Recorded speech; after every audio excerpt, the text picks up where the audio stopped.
Well, there were some good moments, but there were also some pretty bad moments. I'm John Retton with my review of WWE NXT, but it is the holidays, so we gotta be excited. We gotta jangle our balls around. We gotta have a whole bunch of fun. Actually, this would have been better than the ambient crowd noise that they kept fucking doing. Just do some of this during the matches, and just swing them from side to side and do the Mario and all that and everything. I'm just gonna twist my ball up like that. Ouch. Don't ever twist your balls up, kids. It really goddamn hurts. There were some moments I did not like. A very Gargano Christmas. All those segments were pretty goddamn shit. And Velveteen Dream is back. So as far as gifts go, NXT kind of put some coal in our stocking while also giving us some pretty good candy in our stocking. And man, I don't know about you, but I don't like coal in my stocking. Coal doesn't taste very good, except Britt Baker might disagree. Ho ho! Anyway, this show starts off with a street fight between Lorcan and Birch and Drake and Dane, who were dressed in jeans and t-shirts, so they treated like a street fight. Well, Drake and Dane did. And they jumped the heels during their entrance and treated it like a goddamn fight for a little bit. They were like doing some good outside action. They were, using some good weapons. They set up 2 tables, not any kind of pre-planned spot coming out of that. But you know what? Every company does it. So it is what it is. But that table spot did not work out all that well later. And then they treat it just like the Raw 6-man holiday street fight. Legal tags, rope breaks. Why the fuck are you doing that? If you're going to call it a street fight, make it 9 to 10 minutes at the most. And get in, out, have, everybody just go buck wild. And hey, if some of the stuff doesn't register, fine. But then you get it over quicker, and then maybe you can have another women's match. Because fucking hell, outside of one women's match, what the fuck are they doing with a lot of the women? It just didn't make a whole lot of fucking sense. A pre-broken table did not necessarily break, and then at one point, Dane just goes through, or tries to go through a goddamn table, but I am the table, it does not break. Drake uses his belt, but gets hit with the cricket bat, because they must bring the cricket bat in after it appeared at War Games, and draping DDT 1, 2, 3. Okay, was what it was, and at least Drake and Dane didn't win the tag titles, so the tag titles weren't in the goddamn fucking bin. So anyway, let me lift my hat up here just a little bit. A very Gargano Christmas. This was abhorrent. Maybe Santa can get Johnny and Candice some personality for Christmas. I doubt it. Even Santa can only work so many miracles, but it is what it is. The Gargano Whey Protein. Yeah, it's for, Austin Theory. Oh, I can grow up big and strong like you. Austin Theory's already taller than Johnny Gargano. I'm not even Austin Theory's biggest fan. I don't understand what the fuck they're doing here. This is just really, really bizarre. It just made no goddamn sense. I like Indy. Indy Hartwell is a, talented, statuesque, beautiful woman who should be featured a little better and hopefully can maybe get away from something like this, because otherwise she's not going to develop a personality, because Candice is going to suck what personality she has and still not use it, because Candice is not capable of developing a personality of her own. So this is some of the worst TV I've seen is what I wrote down, because this would have been bad on NXT or AEW television. But then we get O'Reilly and Balor with a package, and they're going over what happened at their TakeOver match and how their rematch in New Year's Evil is going to be even better. And I hope it is. I hope it's given at least 30 minutes. I would love to fucking see that match go 45. I would love to see that. To be like Sting and Flair, hopefully without the draw. But this is good stuff. They took it seriously. And then we get Malcolm Bivens and Tyler Rust. Diamond in the Rust. I don't get the appeal of Malcolm Bivens. Jake Atlas versus Swerve with new gear. I love Swerve. I love this new attitude. Got to meet Swerve multiple times at indie shows. He's great. And Jake Atlas is also great. Here's the problem. I don't care about the Cruiserweight division. It's not that the Cruiserweight division doesn't have great talent. This was just a match that happened. And Swerve and Jake can both work, but I just didn't care. I mean, I'm sorry. I just didn't. I'm not given enough of a reason to really care as far as the story, but the work was really damn good here. The reverse Rana, but Swerve lands on his feet. Eventually, he gets confidence boost. 1, 2, 3. And then he's like, oh, I'm going to shake Jake Atlas's hand because I'm a dickish heel now, because Swerve's turning into a heel, and he can play that. He can play face or heel. He is really goddamn good at it. But Jake's like, nah, I'm not going to do that. Watch us turn to them being an unlikely tag team that take the titles from Lorcan and Birch. How stupid would that be? Just make more makeshift tag teams. Anyway, Cole and Strong, they talk about O'Reilly versus Balor. Why is Dream back? Seriously. Let me just say this. Let's say that the allegations about Velveteen Dream are not true. Okay, let's just say they're not true. Velveteen Dream's work has dropped dramatically in the last year and a half. He does not need to be there. He clearly doesn't care about putting in the work to get any better, And I think they're just having him out there till his contract rides out, and then they get rid of him, which is hopefully soon. Hopefully his contract is up soon. Because if he's not going to be committed to even trying to get better, then what the fuck's the point? But since I believe the allegations, at least to some extent, are true, he shouldn't fucking be there. Nor should a lot of people. But it was kind of cool that Cole slapped him and called him, freaking moron, which he is. He is a freaking moron for pissing his career away.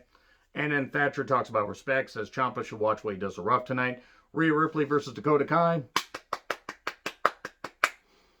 Good stuff. Really good stuff. Really enjoyed this. Raquel was banned from ringside, and this was well done. Made sense. Dakota targeting the arm and the shoulder of Rhea with some really, really good work. That bump into the apron was fucking beautiful. The prison trap. Seeing Rhea's prison trap, it sounds like something in my Google search history. Always delete your search history, kids. And Raquel was on the stage since she couldn't be at ringside, but she could be on the stage. And eventually chiropractor, but nope, just for 2. And later Riptide, 1, 2, 3. Rhea and Dakota did some really good shit here. Unfortunately, then they tried to do a pull apart between Raquel and Rhea, and I'm looking forward to seeing the match, but I'm sorry, this was very awkward. They were throwing very awkward punches. The refs, the officials were trying so hard to not touch the women. It was actually kind of funny. They were like, okay, we need to keep them apart, but it's not like the men where we can do that. We can't touch certain parts of them, even though there was one female ref out there. We can't do this. We got to be careful with what we do, and I don't know, it just really was awkward, which I understand what they were trying to do, and I think the match is going to be good. But yeah, the pull-apart was awkward. We didn't get more of a very Gargano Christmas. It's an empty PS5 box.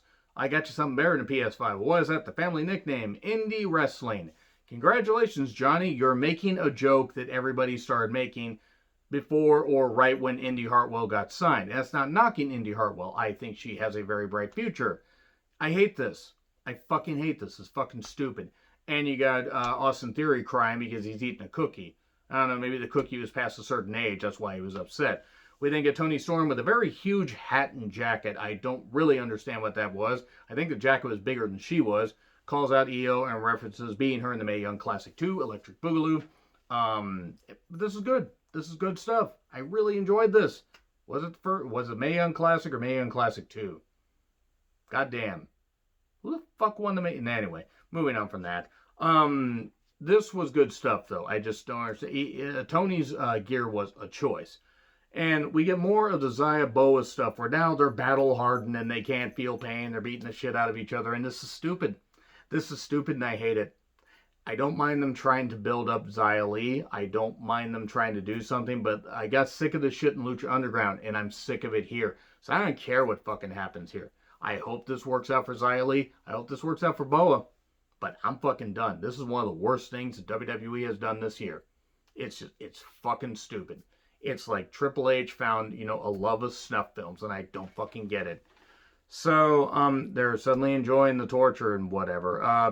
They're enjoying the torture. If you get that reference, you're a really, really passionate MST3K fan. Bronson Reed versus Ashante the Adonis Squash, Tsunami Splasher 3. Everyone be afraid, Reed is back. And cool, I'm glad to see Bronson Reed back. Io then said, I heard what she said, hit my music. She gets a chair. Eventually, the chair kind of botches. But then again, the strobe light entrance, she probably can't see what the fuck the chair is doing. She sits down. She's waiting for Toni Storm. Toni Storm's music hits. But then Mercedes Martinez has returned to NXT, getting away from the group that calls themselves Retribution. Thank fuck. And attacks Io. So maybe that's going to be a holdover feud. Io losing to Mercedes doesn't make sense. Toni taking it from Io does make sense. They got a lot of moving parts here with the women's division, so hopefully they can utilize them. I didn't mind this. And then we get a very Gargano Christmas. Candice gets Shotzi's old tank wheel because Johnny Gargano hates wheels, but he dug through the junkyard to get, well, baby, I went down and got it for you. Oh, you shouldn't have. And if you get that, goddamn, you're a really popular, or really good, pop music fan. Thatcher versus Leon Ruff. They should feature Thatcher like this more because he was beating the shit out of Ruff. And Ruff would get in some shots, but he would always get taken down. And then he beats him with an inside cradle 1, 2, 3 because we just can't have nice things. I got nothing against Leon Ruff. Thatcher should have won this, but He beats him up afterwards. Ciampa comes down, eventually hits Willow's bell and says, I'll see you in the fight pit. Ciampa versus Thatcher in the fight pit. I like what Riddle and Thatcher did in the fight pit earlier this year, so hopefully this will be just as good. I think it's taking place in New Year's Evil. But anyway, Priest then talks about Cross. You're going to ask yourself, am I just as bad as I think I am? Am I really that bad, or am I really just blowing smoke? Like, the Priest talking about, oh, maybe Cross isn't as tough as he thinks he is. And then we get Loomis drawing Rhea versus Raquel. It's going to be last woman standing at New Year's Evil, because he is the host of the 1980s slasher movie that was just like Christmas Evil, only better. And that's not saying much, because Christmas Evil was shit. Let's do some more jingly jangly ball stuff. My rap jingly jangly balls. There we go. They're drooping down now.